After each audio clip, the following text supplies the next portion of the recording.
One corpse was expected. The second was not. Welcome to Echo Misteriosa. I am your host, Rivela. Tell me in the comments where you're tuning in. I treasure every reply. Your words bring life to these stories. Let's begin. It was a bleak, wind-swept evening in late November when the mystery first presented itself.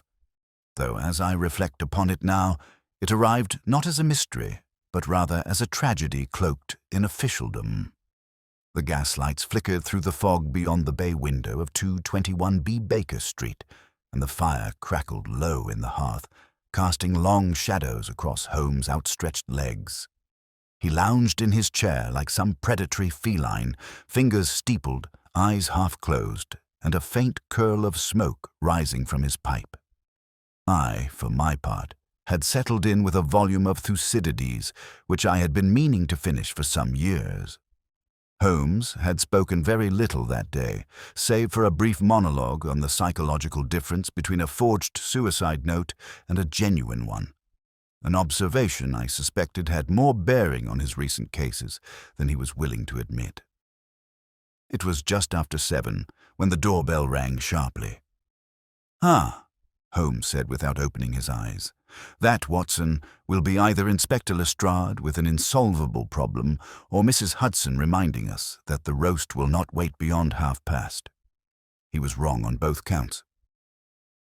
Mrs. Hudson's footsteps climbed the stairs with uncommon urgency, and a moment later she appeared in the doorway, pale and breathless.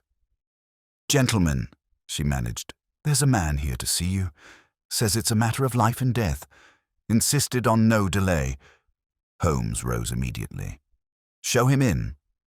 The man who entered was striking. He wore the uniform of a butler, though it was clear from the subtle fraying at the cuffs and the aged polish on his shoes that he had come in haste. His face was gaunt, sallow with worry, and his hands, though clasped firmly, trembled. "Mr. Holmes, Dr. Watson, I beg your pardon for the intrusion. My name is Fotheringay. I serve at High Gables, the country home of Sir Benedict Stillwater in Surrey. I've come on behalf of Lady Stillwater." Holmes inclined his head. "And what has occurred that warrants such urgency?" Fotheringay looked down at his gloved hands. "There's been a death, sir. The stable-master, one Mr. Alfred Rowley, was found this morning in the old tack-room, dead by hanging. The local coroner declared it a suicide.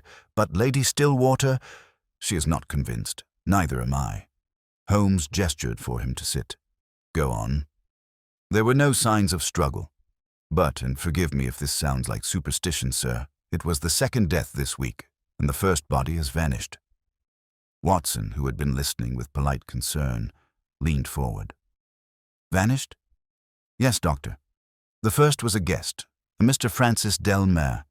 He came to High Gables last week, a friend of Sir Benedict's from the army. Days. He was found dead in his chambers 5 nights ago."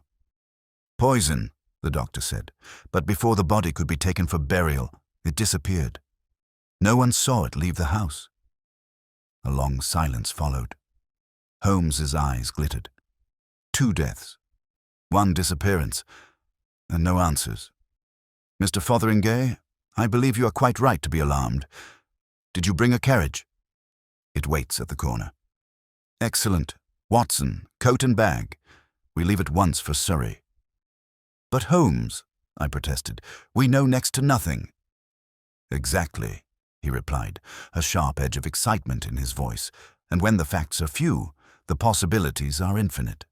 But fear not, we shall pare them down." As Holmes swept from the room, I caught a last glimpse of his face in the mirror. Keen, alert, and already several moves ahead in the game that had just begun. The wind had grown sharper by the time we alighted from the carriage outside High Gables, a brooding edifice of brick and ivy that loomed atop a wooded rise near the village of Grey Moor. Its windows glinted dully in the lantern light, and the gravel drive crunched underfoot as we were received by a footman who seemed barely more than a boy. Fotheringay led us up the wide steps without pause, murmuring apologies for the late hour, and assuring us that Lady Stillwater awaited our arrival in the drawing-room. Holmes said little during the journey, but had not ceased to observe. From the shifting weather to the condition of the carriage springs, nothing escaped his notice. He now moved with quiet intensity, his gaze sweeping the entry hall, noting the burnished wood, the faint scuff marks on the floor, and the lingering scent of rose water that hung oddly in the air. We were shown into a richly appointed room where the fire had been stirred to life in anticipation of our arrival. Lady Stillwater rose from a chaise with a grace that age had not diminished. She was a woman in her early 60s, regal of bearing, with silver-streaked hair drawn back severely from a lined but stately face. Her eyes, grey, intelligent, rested first on Holmes, then on me. "Mr. Holmes, Dr. Watson, I am deeply grateful for your presence," she said, her voice firm but frayed with tension. "I fear something dreadful is afoot at High Gables, and I no longer know whom to trust." Holmes offered a courteous nod. "We are at your disposal, Lady Stillwater. Begin, if you will, with Mr. Delmere."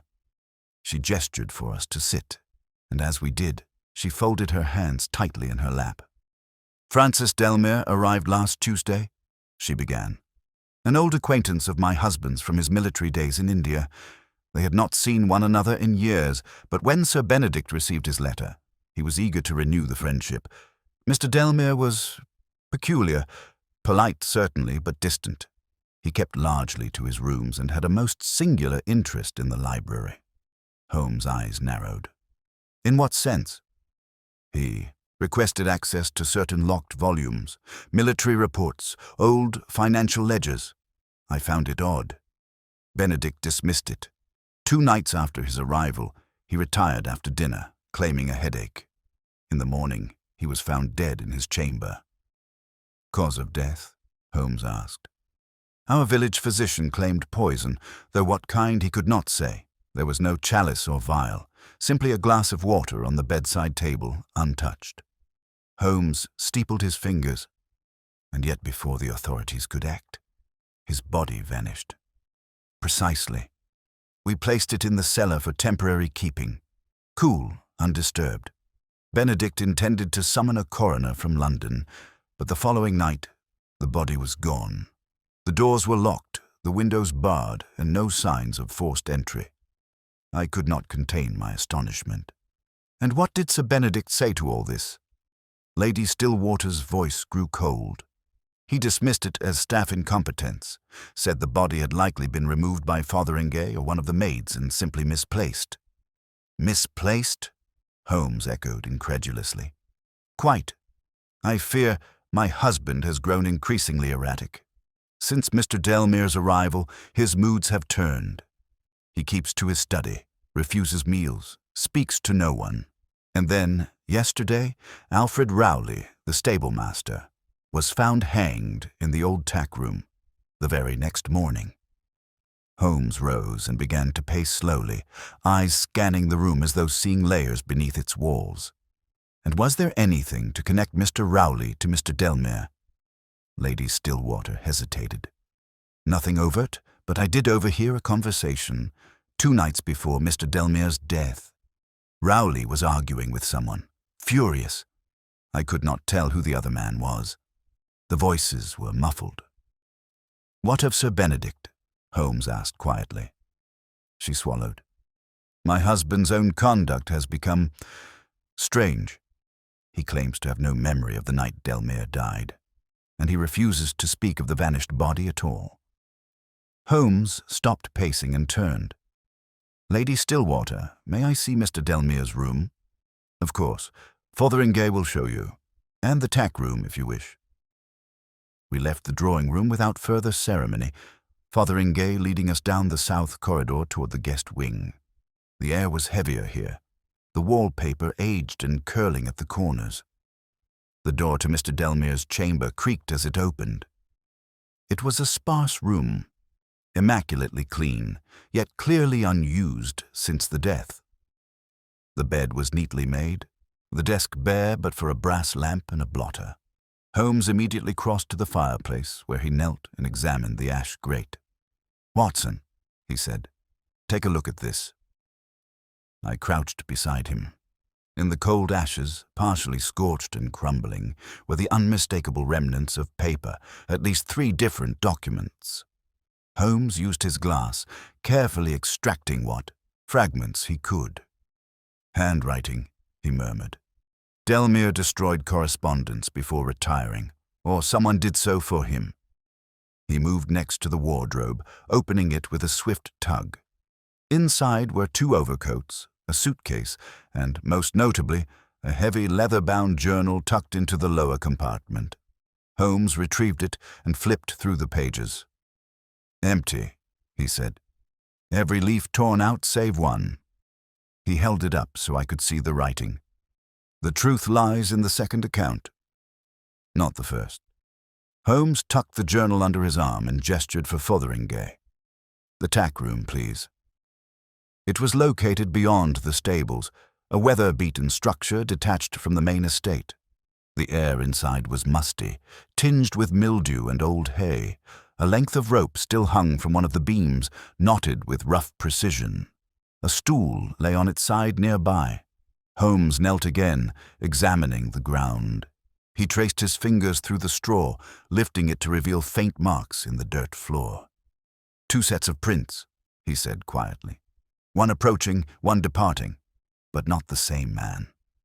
He stood and glanced around the small room. "And here," he said, pointing at a slight scuff mark on the inside of the door. Dust disturbed its shoulder height. "Someone waited here.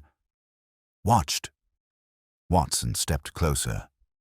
"You mean to suggest he was encouraged, perhaps even coerced, and the angle of the rope suggests someone else tied the knot.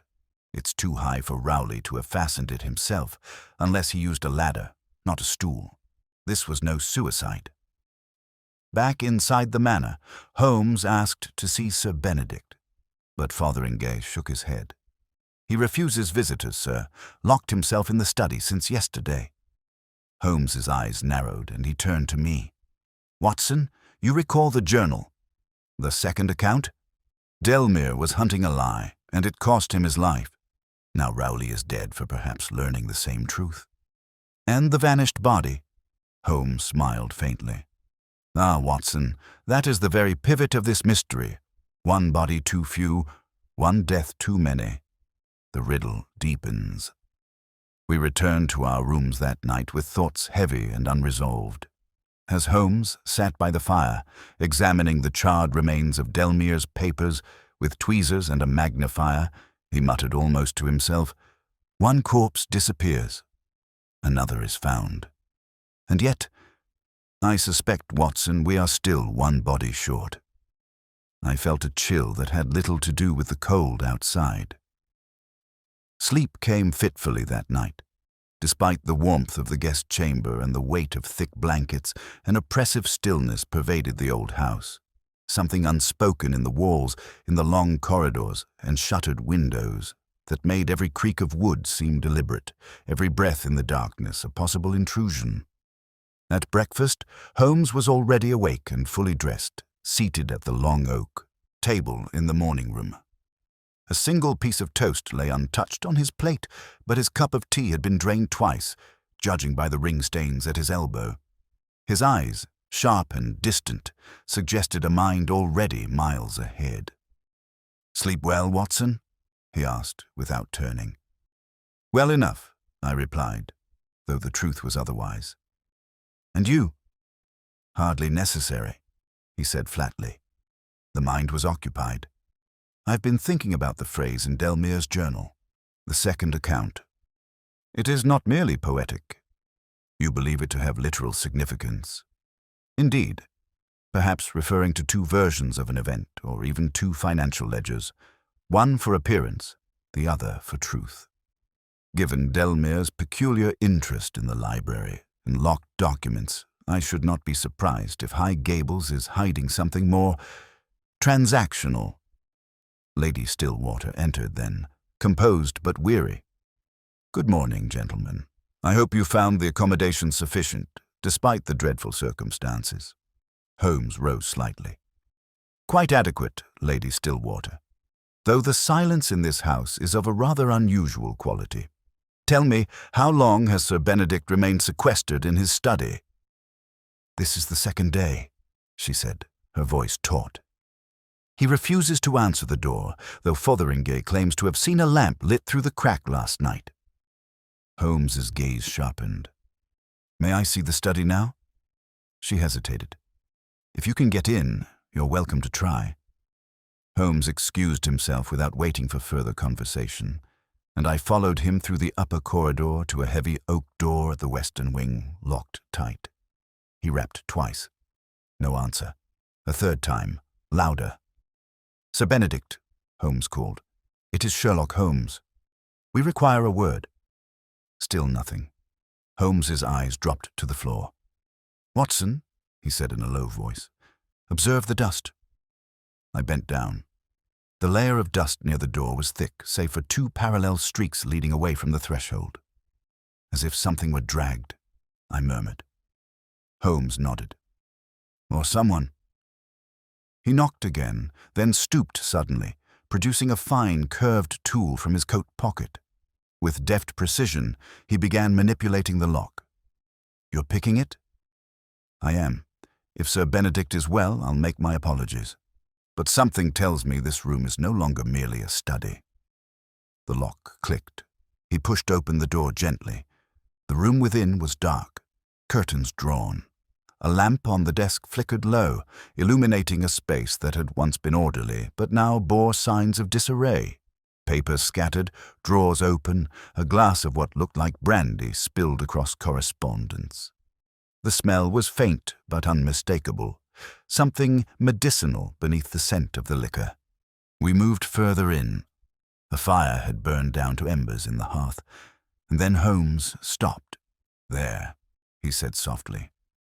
Behind the writing desk, half obscured by the velvet drapes, lay the body of Sir Benedict Stillwater. He was slumped against the wall, eyes open in a fixed stare of glassy detachment, mouth slack. Holmes knelt to examine the body. "No sign of violence," he murmured. "No bruising on the neck or arms. Rigor has begun to set in. He's been dead 6 to 8 hours, I should say." "Another poisoning," I offered. Holmes gave a slight nod. "Quite possibly. But notice this, Watson. His right hand is clenched tightly, yet his left is open. Let us see." He pried open the stiffening hand, revealing a torn scrap of paper gripped within. Holmes unfolded it carefully. The money was never meant to surface. Rowley found the second book. We stared at the message for a moment, the weight of it sinking in. "So Delmere was investigating something buried here at High Gables," I said slowly, "and Rowley must have stumbled across it. But then, what did Sir Benedict fear?" Holmes stood, pocketing the note. "Exposure, shame, possibly prison. Whatever was hidden in that second account, it was valuable enough to kill for, and if he truly feared exposure, it is not impossible he killed Delmere, and then was himself killed when things spiraled beyond his control. We called for Fotheringay, who reacted with muted horror. He fetched Lady Stillwater, who, though visibly shaken, remained composed. She insisted Holmes continue his investigation unhindered, granting him full access to Sir Benedict's papers and to the library.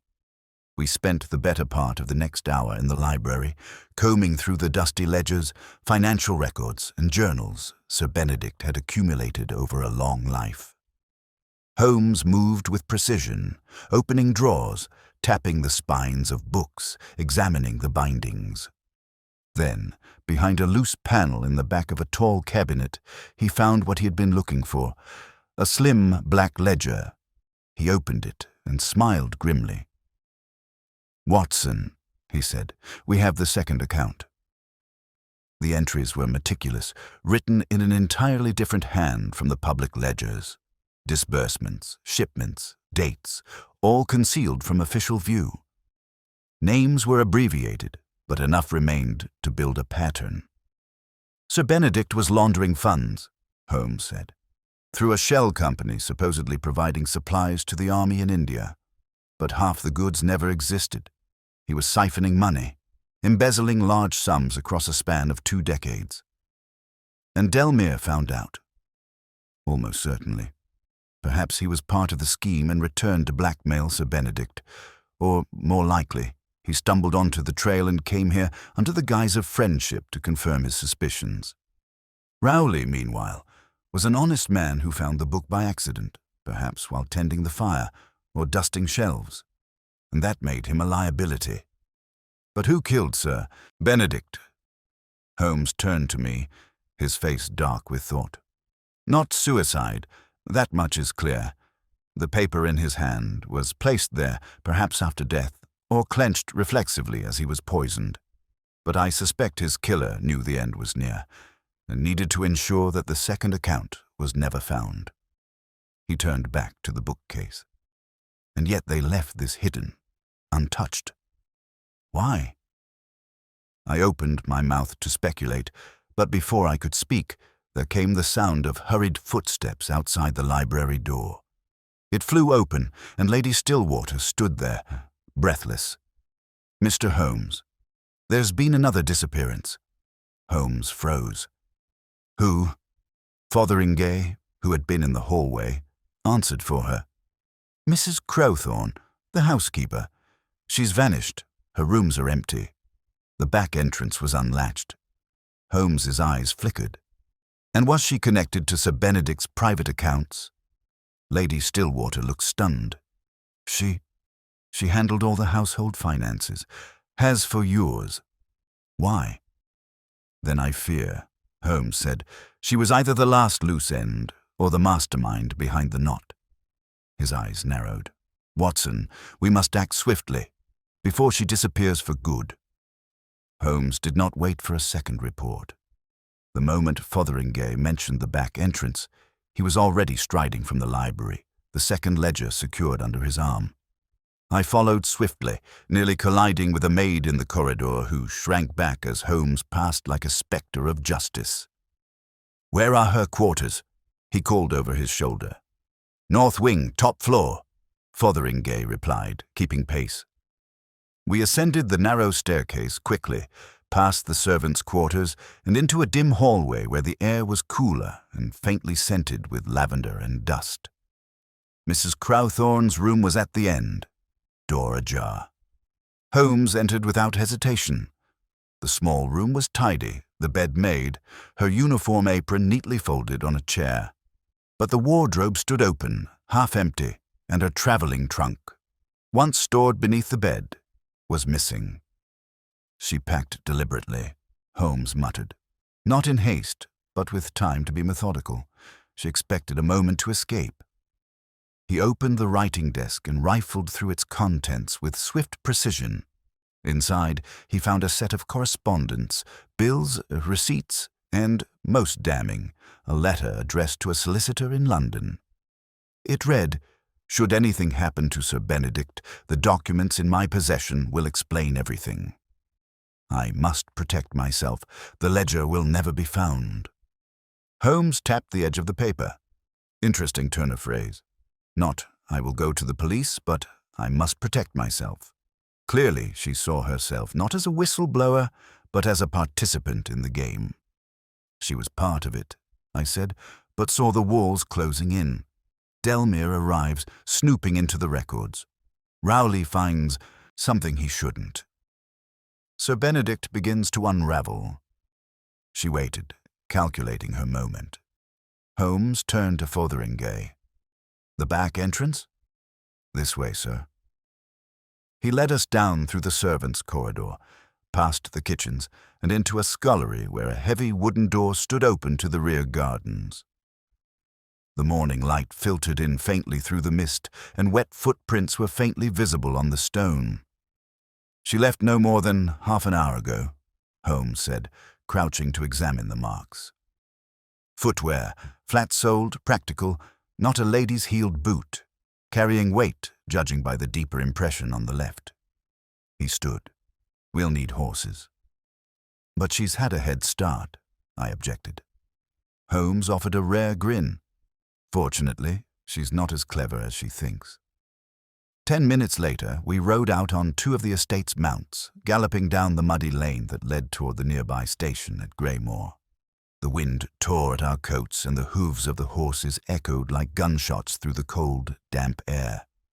Holmes was silent the entire ride, his gaze fixed forward, calculating distances and probabilities as though chasing not a fugitive, but a theorem waiting to be solved.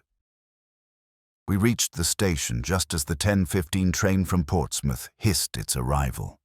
A smattering of passengers disembarked, and Holmes scanned each one with swift, clinical intensity. Then his hand landed on my arm. There.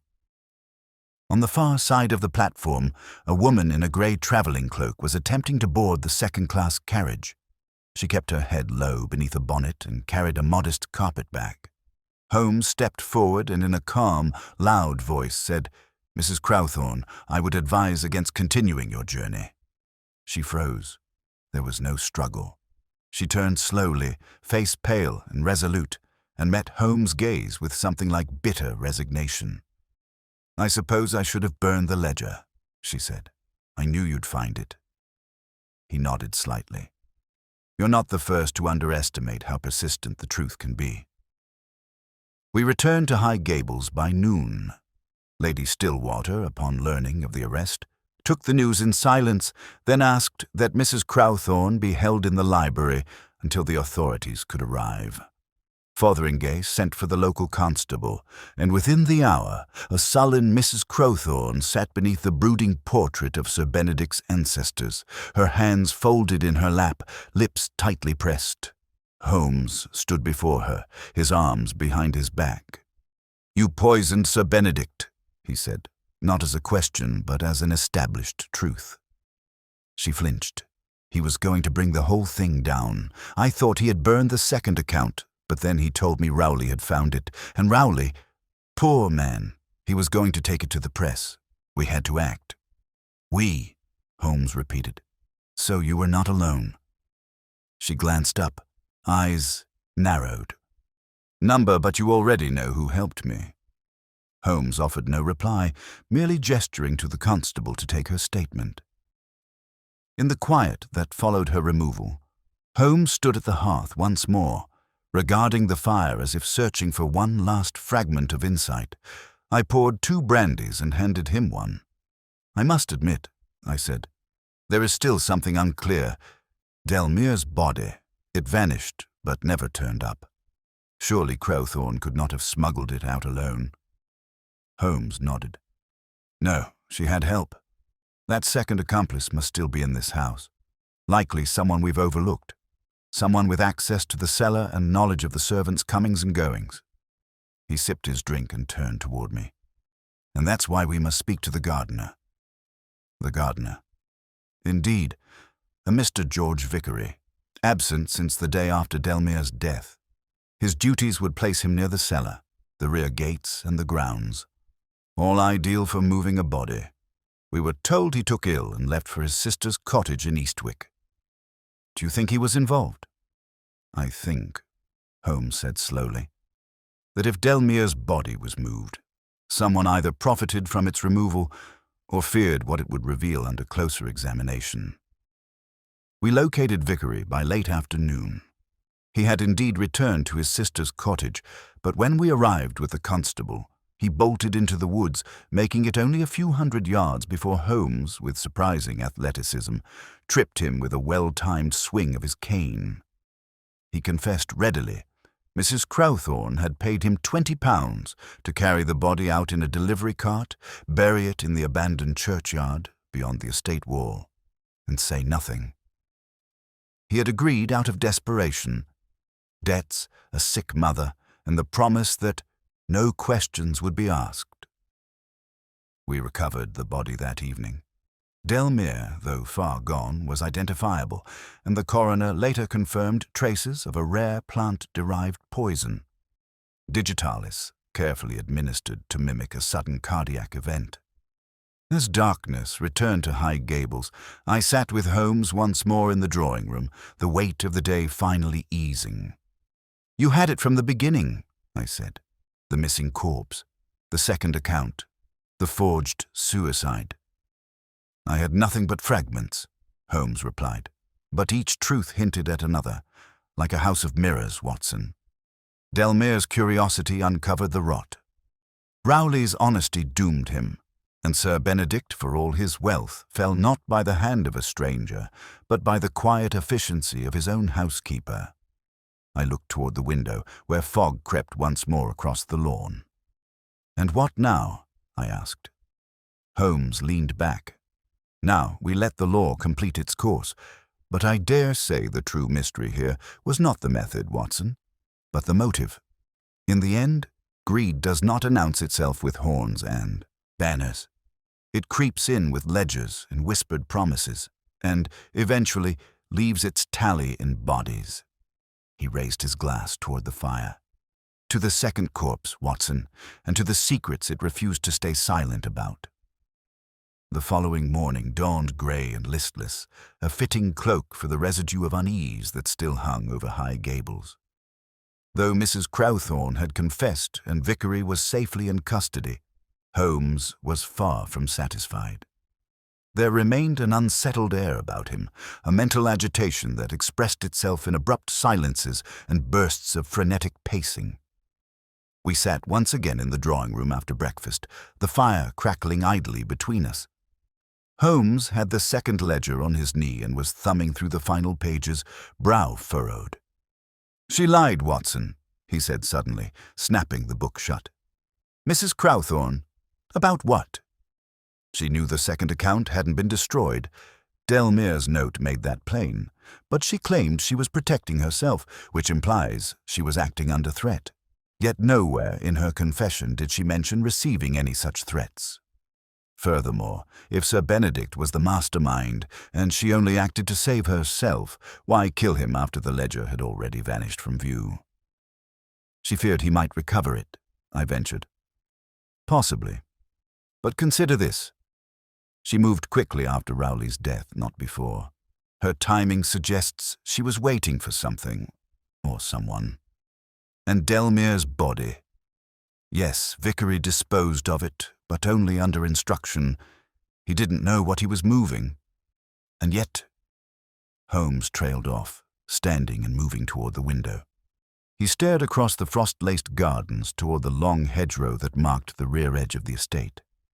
"There is a piece missing, Watson. Something still doesn't cohere." Before I could reply, Fotheringay entered quietly, a sealed envelope in hand. "This just arrived by post, sir," he said. "Addressed to you, Mr. Holmes. No return." Holmes took the envelope, studied it briefly, then sliced it open. Inside was a single sheet, typewritten. No signature. "You see only part of the truth. Delmere came for more than a ledger. Ask what he knew before he arrived. Ask who sent him." Holmes stared at the note for a long moment, then looked up. "Watson," he said, his voice low and sharp, "someone is playing a deeper game. You think there's another hand behind all this? I think there's another mind. Delmere was no common inspector. He came here with a purpose, a personal one by the tone of that message. This ledger was but one thread in a larger web, and someone doesn't want us pulling it further." The sudden knock on the door startled both of us. Fotheringay moved to answer and returned a moment later with a constable who had been stationed nearby since the prior day. "Begging your pardon, gentlemen," he said. "We've had a break-in at the village law office. Someone ransacked the desk of Mr. Avery, the solicitor. Files are missing." Holmes stood, alert. "When?" "Sometime between dusk and dawn. No witnesses, but Mr. Avery's clerk said the lock was picked. Quiet job." Holmes was already gathering his coat. "Watson, we must go." We rode swiftly to Greymoor, where Mr. Avery greeted us with pale confusion and an account that matched what the constable had said. Drawers upturned, files missing, chief among them, his correspondence with Lady Stillwater, Sir Benedict, and, surprisingly, one Francis Delmere. "Yes," Avery admitted when pressed, "Delmere consulted me briefly 2 weeks prior to arriving at High Gables.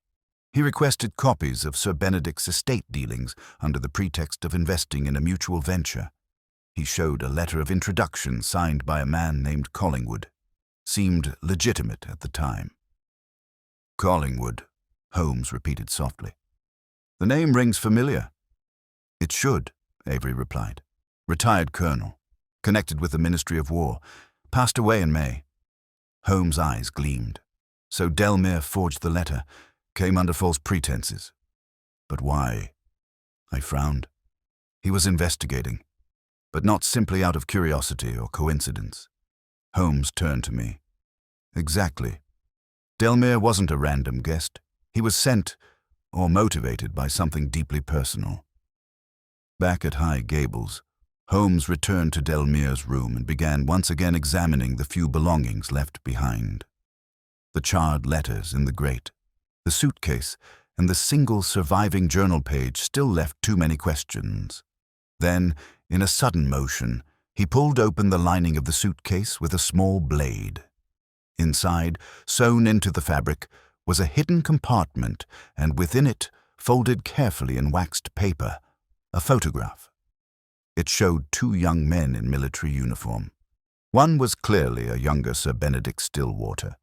The other bore a striking resemblance to Delmere. Holmes studied the back. In faded ink were the words, Benedict and Caleb, 1874, Bhagalpur. His brother, Holmes murmured. Or cousin, perhaps. The resemblance is too marked. Watson, I believe Francis Delmere was here not as a blackmailer, nor as a journalist, but as a man seeking justice. For family, then Sir Benedict. May have done far more than embezzle. Look here. Holmes pulled a slim notebook from his inner coat. Delmere's travel journal, rescued from among the ashes in part. One name appeared repeatedly. A J. Vennick. I couldn't place it before, Holmes said. But Vennick was an accountant with the Royal Logistics Corps in India. He died under mysterious circumstances. Shot during a hunting expedition. But if Delmere's journal is to be believed, Vennick had uncovered financial irregularities. He shared his suspicions with his fellow officers, including one, Benedict Stillwater. Weeks later, he was dead. My stomach sank. You think Sir Benedict had him killed? At the very least, he profited from his silence, and if Delmere's father was also a soldier stationed there at the time, possibly among those ruined by Stillwater's schemes, then Delmere had every reason to come, not to steal, but to reveal. We stood in silence for a moment, the pieces slotting into place like stones in a grave. Then Holmes turned.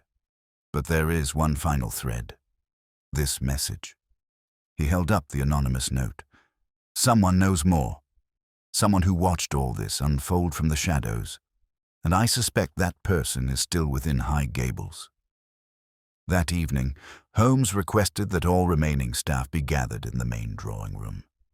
Fotheringay, the kitchen maid, the groundskeeper, and two scullery boys assembled awkwardly along the wall. Holmes addressed them with his usual mixture of sharpness and clarity. A man is dead, another vanished, two murdered, and a fortune hidden beneath false records and ruined reputations. We have found much, but not everything. One among you knows the rest. The silence was thick. Then Fotheringay spoke. I've told you everything I know, sir. Holmes looked at him with gentle sternness. Yes, but have you told us everything you suspected? Fotheringay faltered. Holmes stepped forward. You were devoted to Lady Stillwater, that's plain, but you also knew her secrets. You intercepted her letters. Burned some, perhaps, but not all. One you kept. Holmes reached into his coat and drew out a letter I had not seen before. It was hidden beneath her dressing table, not addressed to Delmere, but his father, dated 1875. He read aloud, I begged Benedict to leave the accounts be. But he will not stop, if Caleb ever finds out what was done in Bhagalpur. Holmes paused, then said quietly, Delmere was Caleb's son. And Lady Stillwater knew. She tried to warn her husband, perhaps even to make amends. Lady Stillwater entered then, silent, pale, her eyes glistening. It's true, she said softly. Francis was my nephew. My sister died young. Caleb raised him in bitterness, but I remembered. I invited him here. I didn't think he would come with vengeance in his heart. Holmes bowed his head slightly. He did not come with vengeance, my lady. Only with truth. The tragedy lies in how far others would go to prevent it. As the fire dwindled and the house grew still again, the truth, complete at last, settled like dust across the room. Holmes turned to me quietly. The second corpse, Watson, was only ever the beginning, but in solving it, we've exhumed a far older death, the kind that stains generations. The drawing room slowly emptied, one subdued figure at a time, until only Holmes, Lady Stillwater, and I remained. Outside, a drizzle had begun to tap softly against the window panes, veiling the gardens beyond in a thin mist. The fire had dwindled to embers, casting a dim orange glow that clung to the walls like a reluctant memory. Lady Stillwater sat motionless, her gaze fixed on the hearth, her hands clasped in her lap with an unnatural stillness. Holmes, meanwhile, stood with his back to us, his tall frame silhouetted against the rain-blurred glass. He remained thus for some minutes before speaking, his voice quieter than usual. There is something about buried truths that resists closure, Watson. You may think you've exhumed them entirely, but they tend to leave traces. Residue in the lives of those they touched. I glanced at Lady Stillwater, her profile stark against the firelight. The revelations of the previous night had not destroyed her, but seemed instead to have hollowed something within. "What happens now?" she asked, her voice measured, yet barely more than a whisper. "That depends," Holmes replied, finally turning. "Do you wish the truth to end here, or continue beyond the walls of High Gables?" She looked at him, unblinking. "My husband is dead. The rest, the crimes, the accounts, the blood, is now in the hands of the authorities. But if you mean Francis's story, that belongs to his family. I will see that it reaches them." Quietly. Holmes gave the smallest nod, as though he approved of the balance between justice and discretion. But even as he stepped away from the conversation, I could see something still working behind his eyes, a wheel not yet at rest. We left High Gables 2 days later. The investigation, by all outward accounts, had concluded.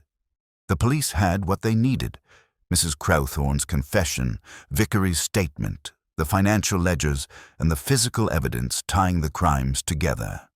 The coroner formally ruled the deaths of Francis Delmere and Alfred Rowley as homicides, and the Crown prosecutor had every intention of pressing charges once proceedings commenced. The newspapers, sensing a story too convoluted for the average reader, settled on an ambiguous headline: "Scandal at High Gables. Poison, ledgers, and the vanishing guest." But Holmes was not satisfied. In the days that followed our return to London, he resumed his habitual pacing around Baker Street, alternating between manic bursts of violin and long, silent hours, poring over Delmere's journal, the forged Collingwood letter, and transcripts from Vickery's interviews. There was a shadow of calculation in his expression that I had seen before, when he sensed that a case had concluded in form, but not in truth. "Watson," he said one evening as he stood at the window, watching the fog crawl across Baker Street, "do you recall the envelope?" I looked up from my notes. "The anonymous letter?" "Of course. It bothers me, not merely because of what it said, but because of how it said it. No handwritten message. No seal, no overt threat, only typed words, carefully arranged. Someone trying to protect themselves." Holmes shook his head. Someone trying to guide me." He crossed the room in 2 strides and laid the letter flat on the table. "Note the phrasing. You see only part of the truth. Ask what he knew before he arrived. That is not a warning. It is a breadcrumb. Left by whom?" He tapped the corner of the page. "Not Lady Stillwater. She'd confessed by then and had no reason for riddles. Not Mrs. Crowthorne or Vickery. They were both cornered and unimaginative. and certainly not the constable or Avery. Which leaves one other possibility. He paused. Francis Delmere sent it himself. But Holmes, the timing, he was already dead by then. Holmes smiled, not unkindly. He anticipated this outcome. He suspected he wouldn't leave High Gables alive, and he prepared accordingly. That letter was written before he arrived, posted by a contact, possibly here in London, instructed to send it in the event of his death, which means there's more yet uncovered, more that Delmere feared would die with him. That night, we visited the address listed in Delmere's military records, his London lodgings in Holborn, a modest apartment in a crumbling townhouse with a forgettable landlord and peeling wallpaper. After a brief negotiation and Holmes's flash of a Scotland Yard credential he carried for such occasions, we gained entry.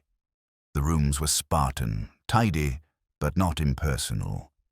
In a desk drawer, Holmes found an envelope marked with our names, to Mr. Sherlock Holmes and Dr. John Watson, in the event of my death. Inside was a single sheet, handwritten this time. If you are reading this, then I was right to be cautious. I came to High Gables not merely for justice, but to confirm a suspicion. My father died ruined by Stillwater's betrayal, but I feared there was something even darker in the old man's past. If I have failed to uncover it, search the bank account noted below. It holds the key to a name. Attached was a banknote with a Royal Dominion account number and a single word scrawled beside it. Proteus. Proteus, I said slowly. The sea god. The shapeshifter. Holmes's eyes lit. Not a name. A code. An alias he wasted no time. The next day, after a flurry of telegrams and one brusque but effective visit to the banking manager of Royal Dominion, we discovered that the account had been established under false credentials by none other than Sir Benedict Stillwater. It had received irregular deposits over 15 years, always from different sources, always routed through foreign intermediaries, and each transaction was accompanied by a cipher code. We returned to Baker Street with the account ledger in hand, and Holmes spent the better part of the evening decoding the entries. What emerged was astonishing. The money, he said finally, was not merely the product of military fraud. It was being funneled to a man named Robert Cairn, alias Proteus, a former intelligence officer discharged for conduct unbecoming, a known manipulator, connected to colonial land schemes, arms smuggling, and, according to one record here, bribery tied to judicial appointments in Bombay. And Sir Benedict was paying him? Yes, to silence him, or perhaps as a partner. Either way, their connection predates Delmere's inquiries. Proteus didn't disappear. He retired with Stillwater's money. I dare say Delmere uncovered that link and planned to expose it as the foundation of Stillwater's entire fortune. I shook my head in disbelief. So the High Gables scandal is merely the final chapter of something that began decades ago. Holmes looked grave. Indeed, a conspiracy born of empire and greed, built on silence and buried under names and numbers. Delmere did not fail. He led us to it. All we had to do was keep following the truth he left behind. And with that, Holmes placed the decoded ledger beside Delmere's journal on the mantel, as though giving both men their due.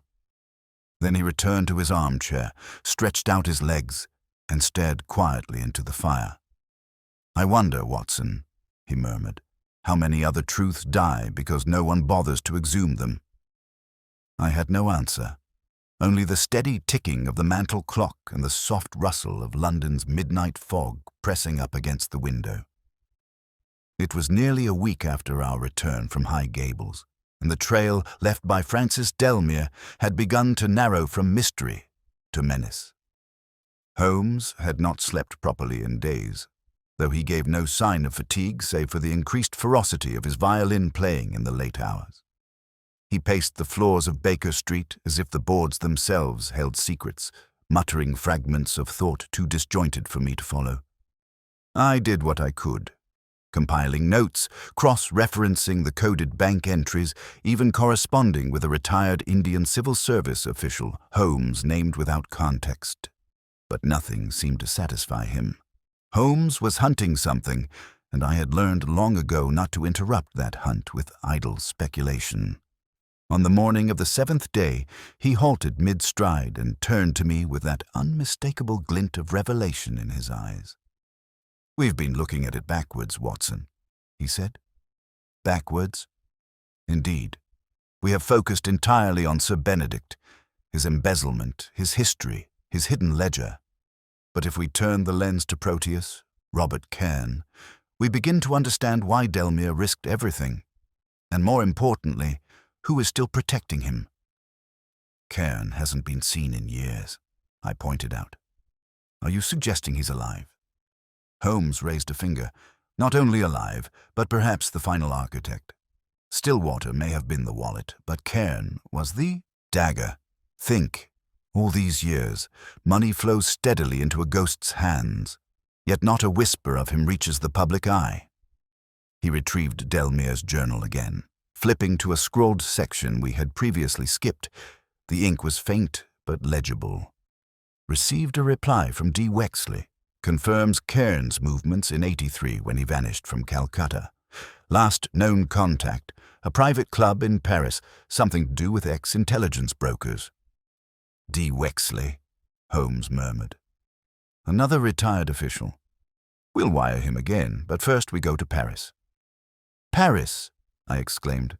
"Surely you don't think—" "Watson," Holmes interrupted gently, "this affair did not begin in a foggy English manner. It began in empire, in lies that stretched across oceans. It ends wherever truth finally catches up. And that, I suspect, is now in France." By the following afternoon, we were on the evening boat train bound for Calais. Holmes barely spoke during the journey. He sat with the curtain drawn aside, watching the darkness flicker past as though waiting for it to speak. I dozed intermittently, waking only when we pulled into Gare du Nord under a blanket of damp cloud and low-burning gaslight. We found lodgings in a discreet corner of the 6th arrondissement, where Holmes wasted no time making contact with a man named Victor Lemarque, a French operative he had worked with years earlier, in the matter of the missing foreign attaché. Lemarque was now retired, but his memory remained sharp and his contacts intact. Over a long table in a modest café off the Rue Bonaparte, he listened intently to Holmes's inquiries. "Proteus," he said at last, voice lowered. "We knew him under another name, Carrieux. He operated briefly out of Paris under forged Swiss papers. Intelligence brokers. Yes, but also arms. By 1885, he vanished again. Rumors said he was funded by an English nobleman. That makes sense now." Holmes leaned forward. "Did anyone ever confirm his death?" "No, he simply disappeared. But—" Lemarque hesitated. "There is someone who might know more. A woman.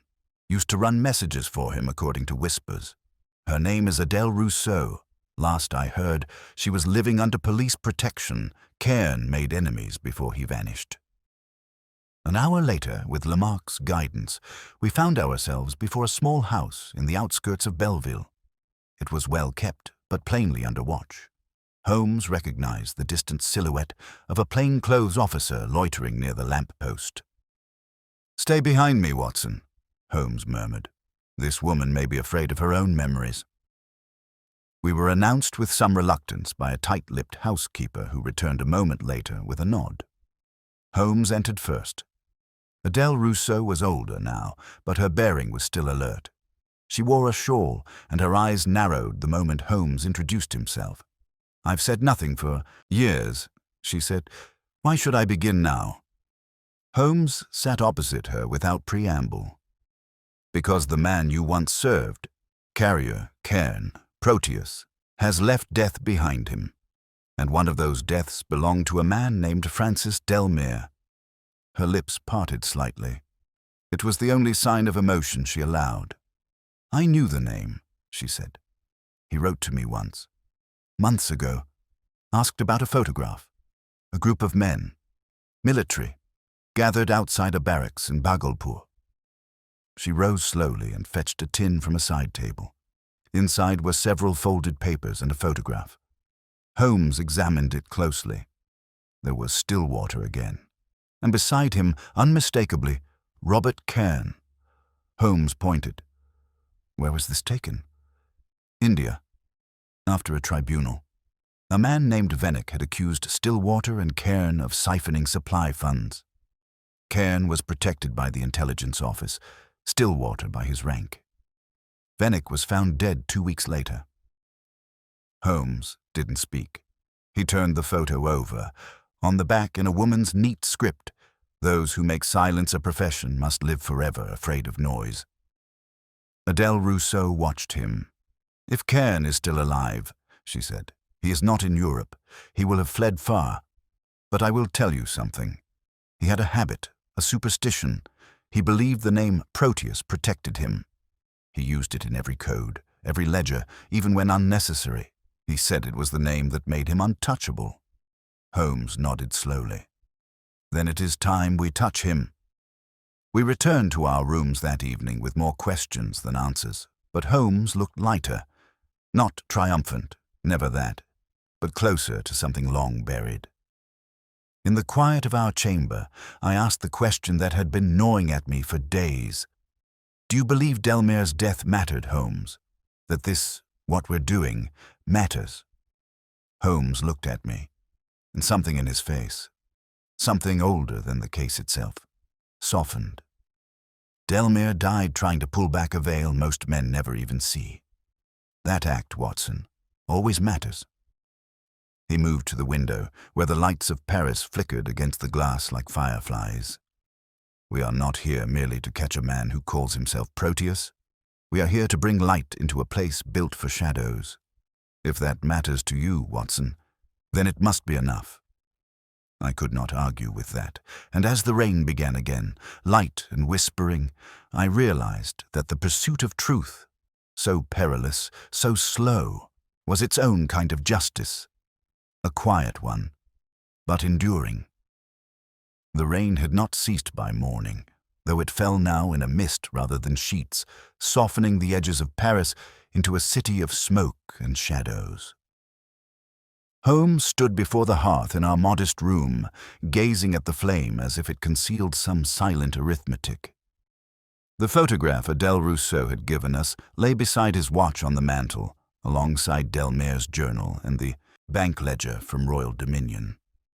The case had travelled far in both miles and meaning, and yet Holmes looked more focused than ever, as if, for all the evidence we had gathered, the final piece still hovered just beyond his reach. "Watson," he said without turning, "we are being watched." I looked up from my chair. "Here, you're certain?" "There was a man outside last night. He smoked Turkish cigarettes, which I could identify by the smell drifting in through the window when the breeze shifted. And I heard the tread of his boots this morning. Military issue, but foreign. Deliberate in step, not French. Possibly Prussian, certainly not casual. A tale, or a guardian," Holmes replied, finally turning from the fire. "If Cairn, Proteus, is still alive, he has reason to keep informed of those who stir his ashes. Or perhaps someone else seeks to learn how close we are to exhuming what he left behind." He retrieved the photograph and held it up again. This picture, Vennick, Stillwater, Cairn, and 2 others unnamed. Adele claimed it was taken after a tribunal in India, but the architecture in the background is unmistakably not Indian. I leaned closer. Then she was mistaken. Or she was protecting something, or someone. He handed me the photograph. "Look at the window above them, the shutter. See the emblem carved into the stone lintel?" I squinted. A pair of crossed keys. Exactly. Symbol of the Ordre de la Clé Noire, an informal brotherhood of colonial officers and diplomats who operated with near total autonomy during the post-mutiny reconstruction in India. The building, Watson, is not in India at all. It's in Brussels.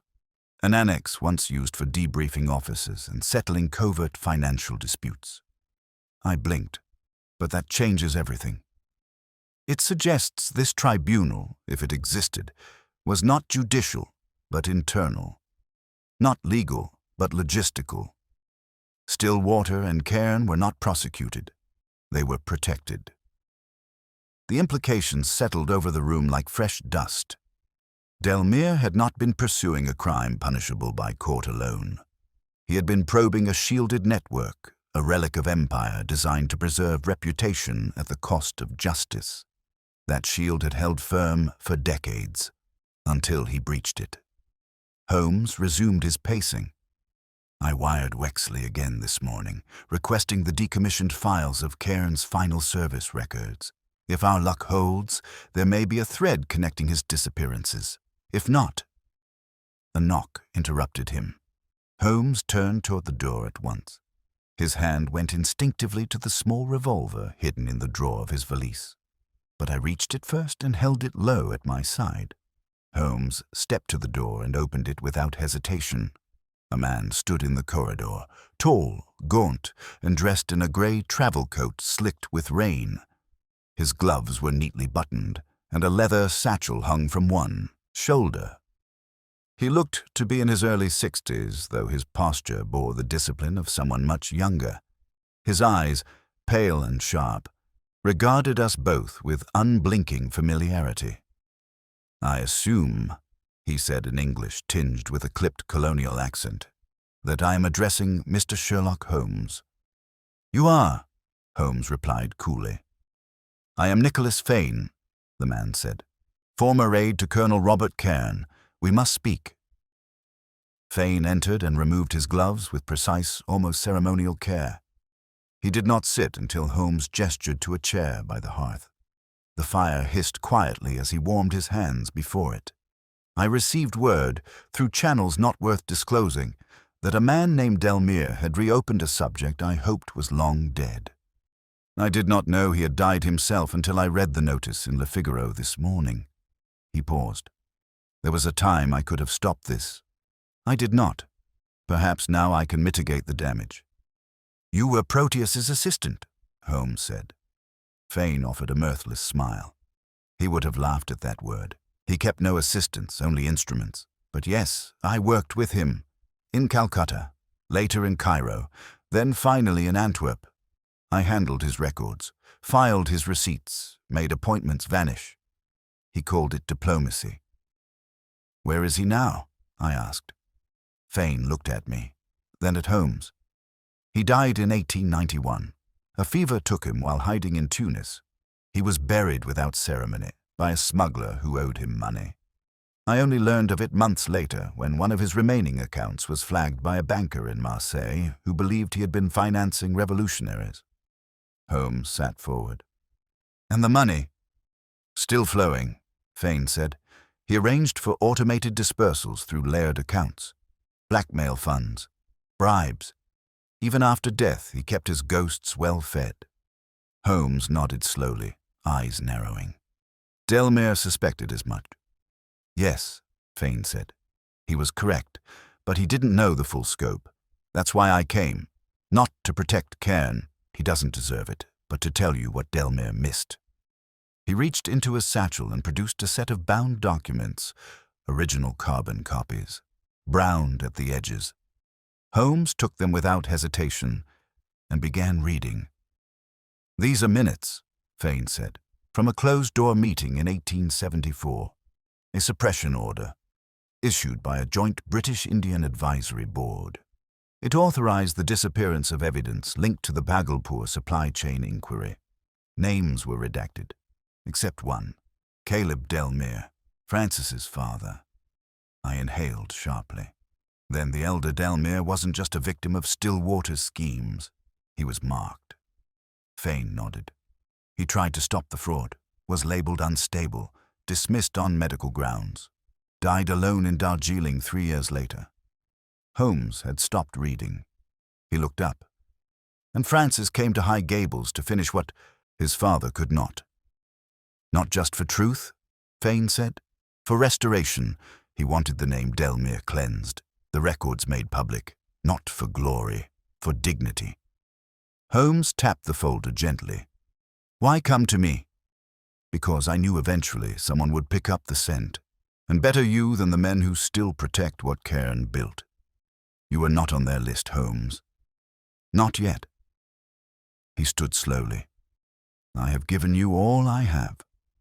The rest is yours to carry. And then, without another word, he left. Holmes sat in silence for a long time after Fane's departure. I watched him read the remaining pages, every so often murmuring a phrase or underlining a line with his finger. At last, he closed the file and placed it beside Delmare's journal.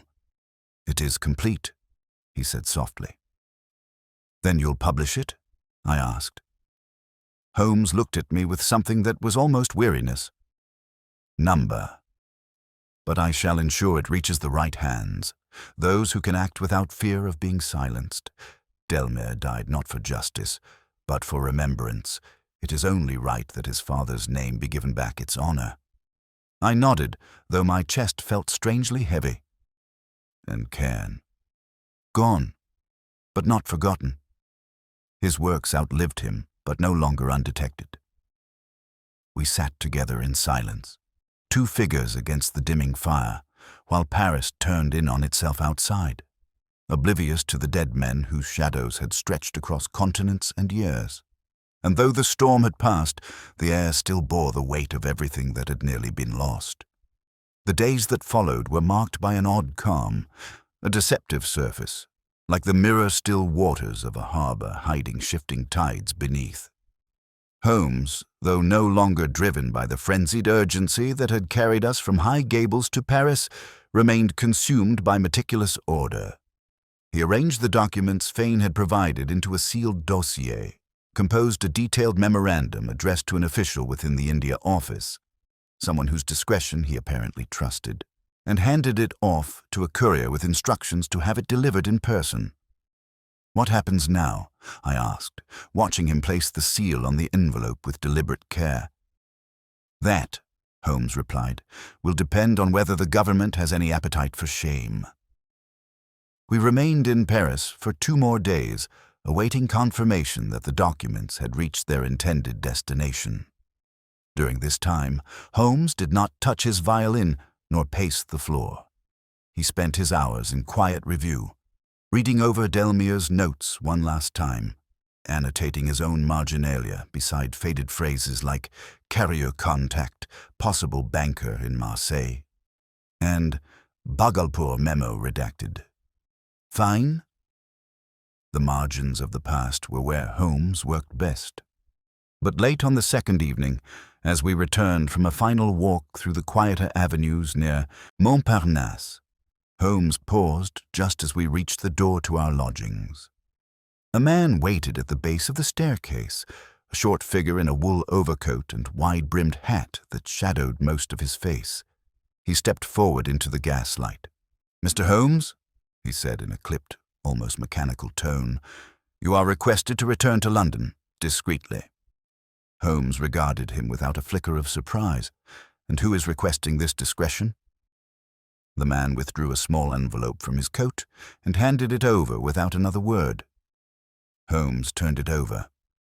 The paper bore a seal not of any public office, but one I recognized, a sigil used in rare circumstances by senior operatives within the Foreign Office.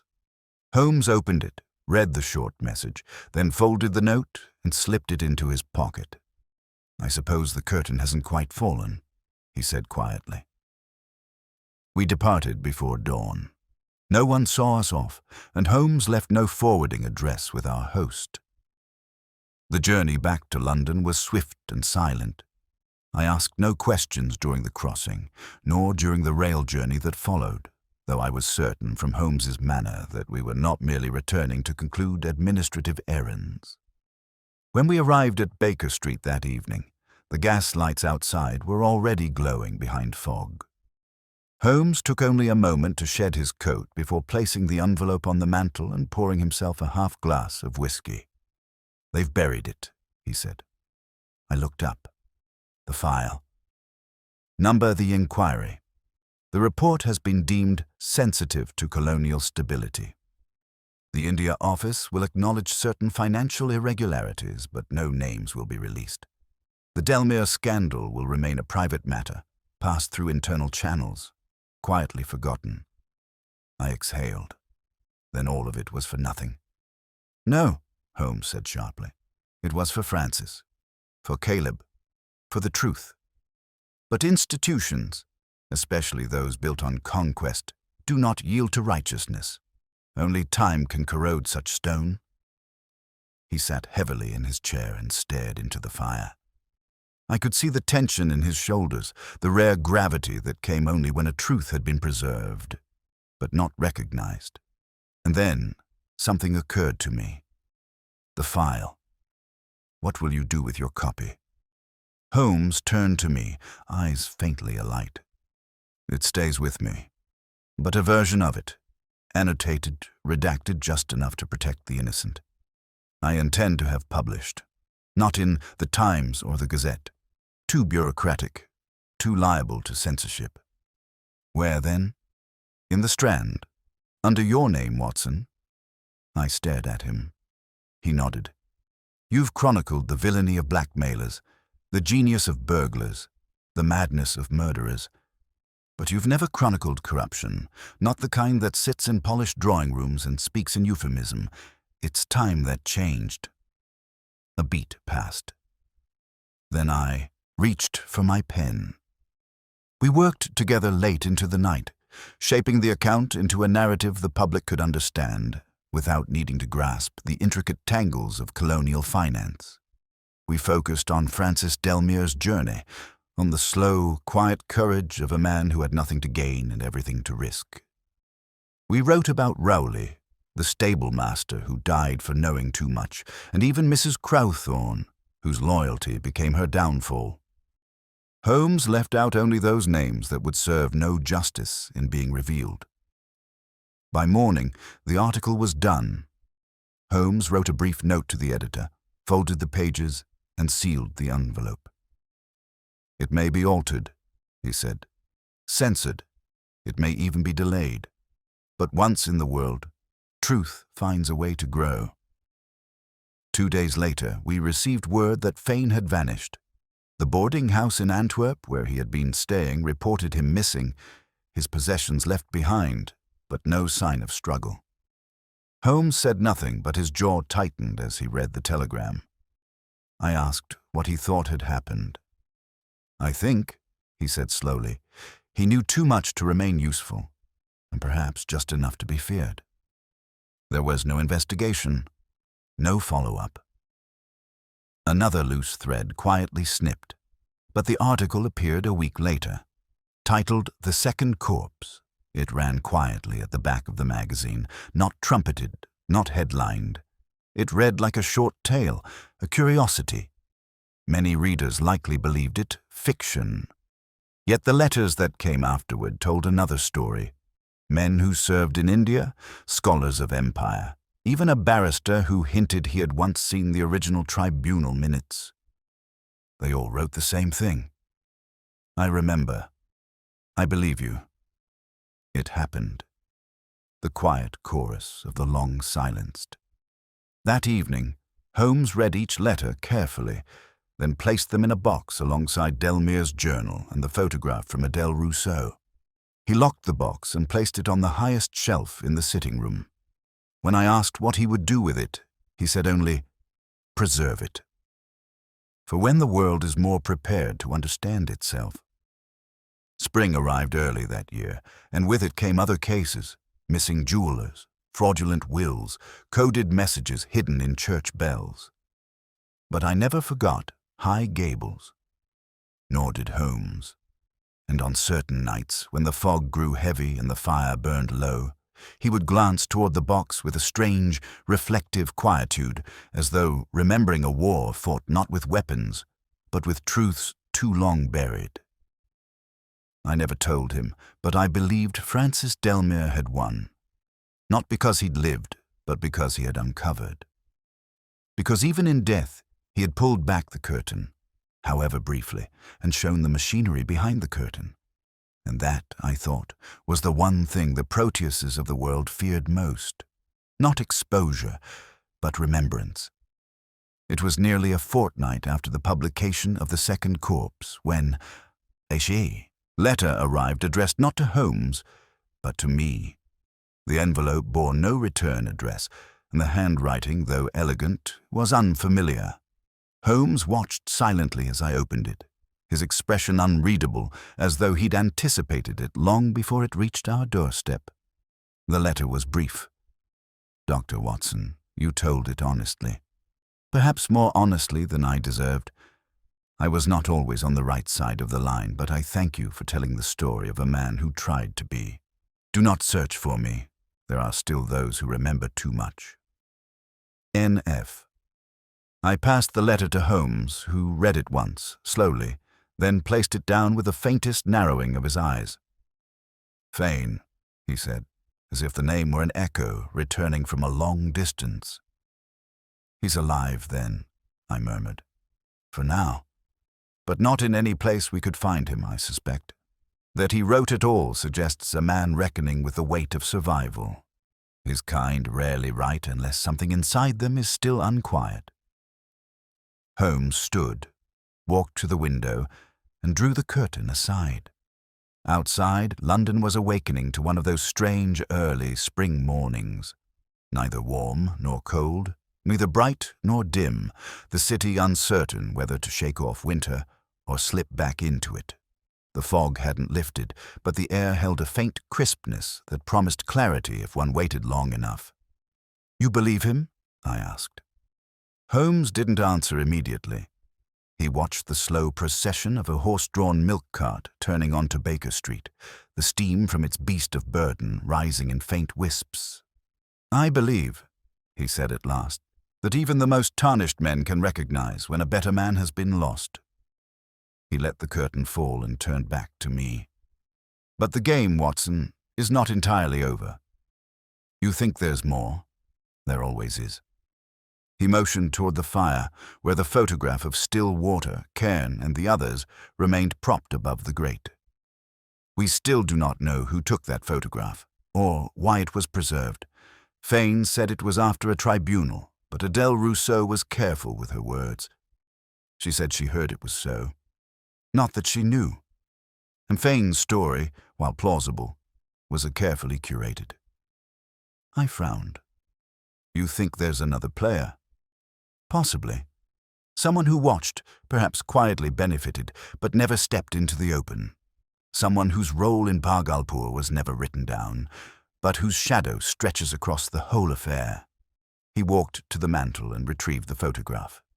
"And consider this, the file Fane gave us. He claimed it was all he had, but he was an archivist, a man who kept records. It would be out of character to leave without preserving something more." There was a pause.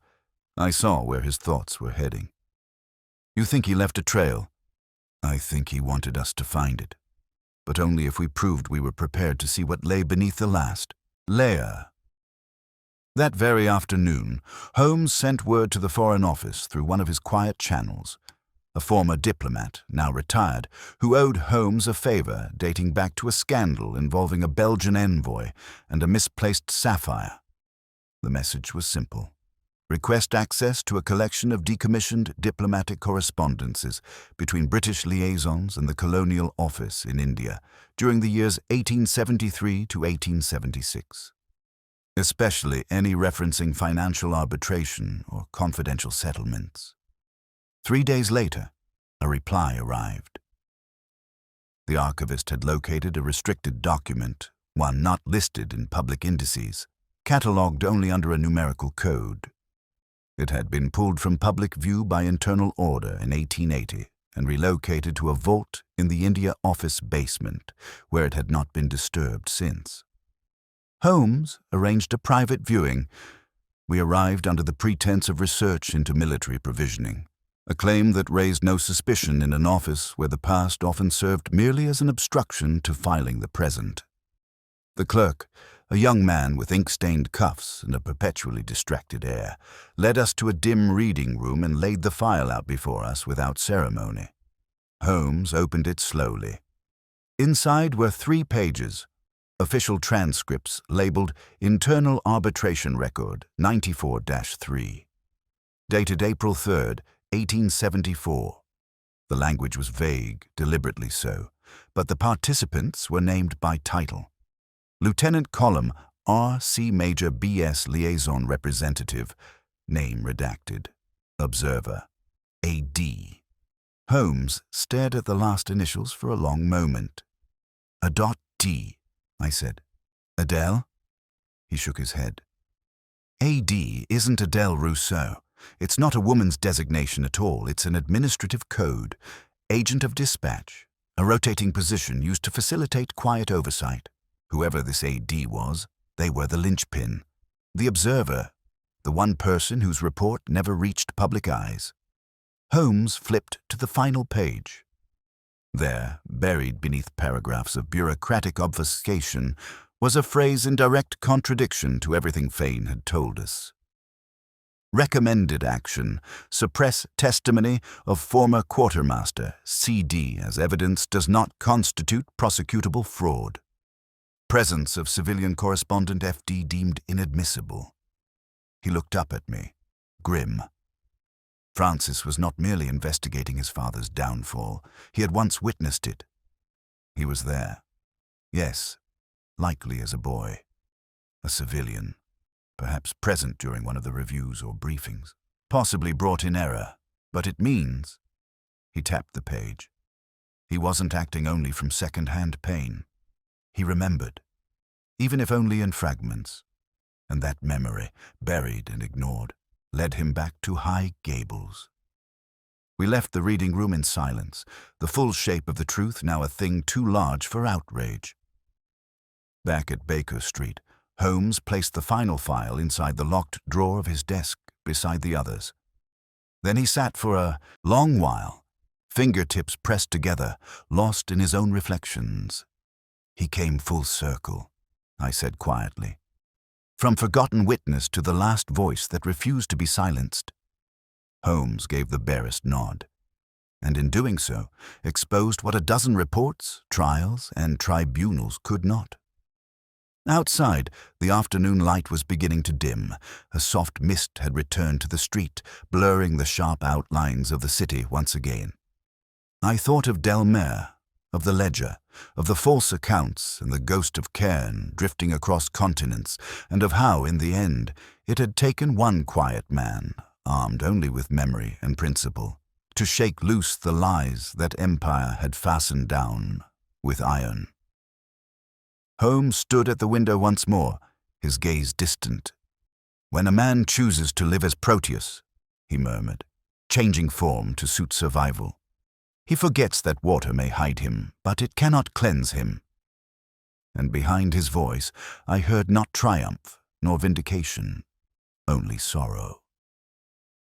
The final days of the case passed not with the thunderclap of revelation, but with the slow unfurling of a truth too long buried. Holmes did not mark its conclusion with one of his usual pronouncements, nor did he announce it as solved in any formal sense.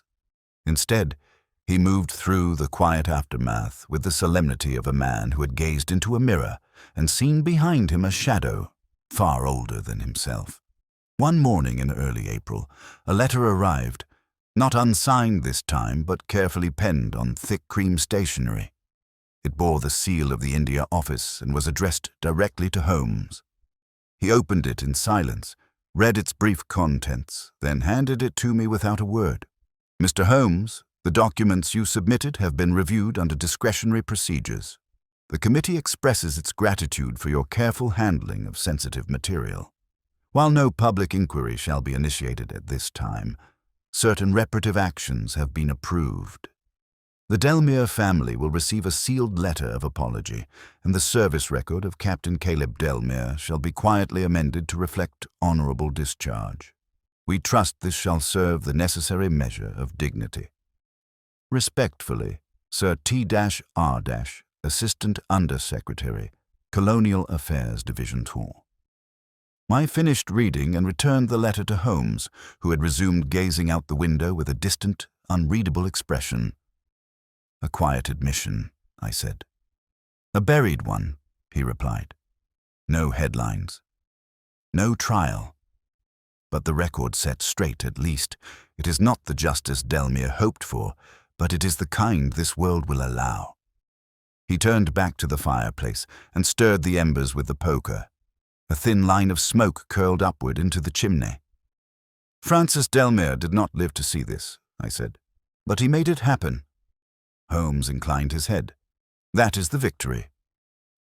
I could see then what this case had taken from him, not the weariness of physical effort, but something more elusive, the weight of navigating a truth where no one wins cleanly.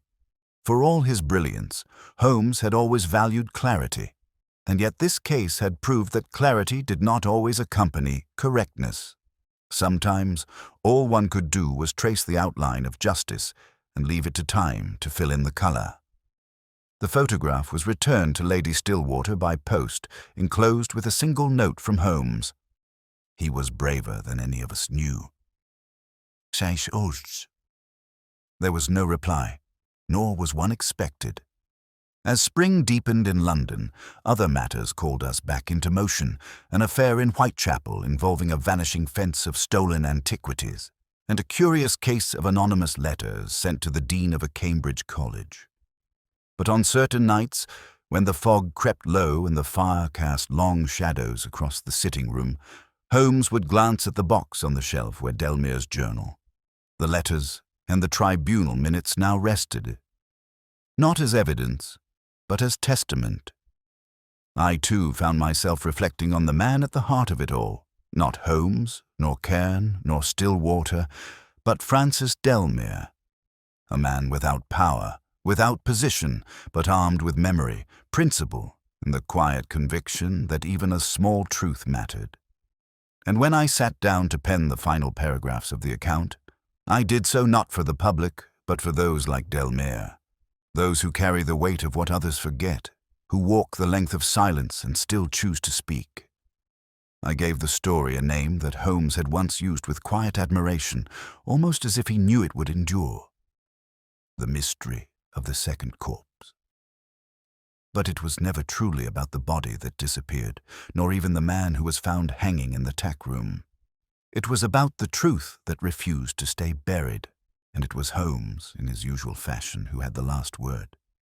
"The dead may lie still, Watson," he said one evening as we sat watching the coals burn low. "But the truth, that, like a good violin, must be drawn forth with precision, patience, and, when necessary, pain." He paused, the firelight dancing across his profile. "And if we've done our work well," he added, "it will be heard long after we are gone." We said nothing more that night, and the silence, for once, felt earned, felt earned, felt earned, felt earned, felt earned, felt earned, felt earned, felt earned, felt earned,